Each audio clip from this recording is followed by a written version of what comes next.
আন্তর্জাতিক মানের চিকিৎসা সেবা নিশ্চিত করার লক্ষ্যে নির্মাণ কাজ শুরু হয়েছে রাজশাহীবাসীর বহুল প্রতীক্ষিত রাজশাহী মেডিকেল বিশ্ববিদ্যালয় স্থাপন প্রকল্পের।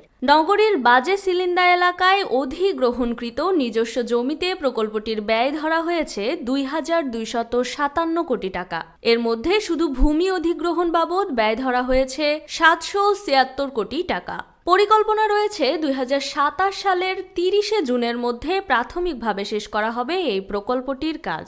এই প্রকল্পটি বাস্তবায়িত হবে নগরীর রাজপাড়া থানার বড়গ্রাম মৌজা, বাজে সিলিন্দা ও বারৈপাড়া মৌজার অংশ নিয়ে মোট 67.6792 একর জমির ওপর। পূর্ণাঙ্গ প্রকল্পটি 2 পর্যায়ে বিভক্ত। প্রথম পর্যায়ে নির্মাণ কাজের মধ্যে অন্তর্ভুক্ত রয়েছে 1200 শয্যা বিশিষ্ট একটি অত্যাধুনিক হাসপাতাল ভবন, যা হবে বেসমেন্ট সহ 12 তলা। এই হাসপাতাল ভবনটির সর্বমোট আয়তন হবে প্রায় 12 লক্ষ বর্গফুট। বিশ্বমানের সকল সুবিধাদি বর্তমান থাকবে এখানে থাকবে পর্যাপ্ত সংখ্যক আইসিইউ, অত্যাধুনিক ওটি রুম ও পোস্ট অপারেটিভ রুমসমূহ। থাকবে শীততাপ নিয়ন্ত্রণের ব্যবস্থা সহকারে পর্যাপ্ত ওয়ার্ড ও কেবিনের ব্যবস্থা এবং সেই সাথে কেবিন ও ওয়ার্ডের বেডসমূহে মেডিকেল গ্যাস সংযোগের ব্যবস্থা।